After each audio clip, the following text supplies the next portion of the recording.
భద్రాద్రి కొత్తగూడెం జిల్లా Bhadrachalam excise police స్టేషన్లో జరిగిన ఓ వ్యవహారం ఆ శాఖలో కలకలం రేపుతోంది. గంజాయి కేసులో అదుపులోకి తీసుకున్న ఇద్దరు నిందితుల్లో ఒకరు స్టేషన్ నుంచి తప్పించుకొని పారిపోయినట్లు తెలుస్తోంది.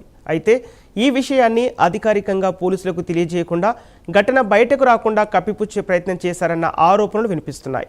అంతేకాదు ఇద్దరు నిందితులతో రూపొందించిన పంచనామాలో మార్పులు చేసి ఒక్క నిందితుడినే చూపిస్తూ కోర్టులో రిమాండ్ చేశారన్న ఆరోపణలు తెరపైకొచ్చాయి.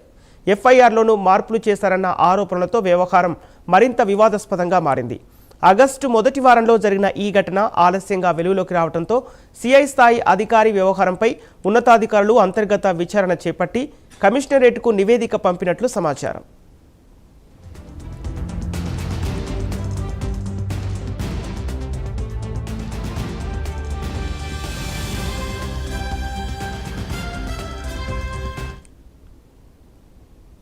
శ్రీశైలం దేవస్థానం ధర్మ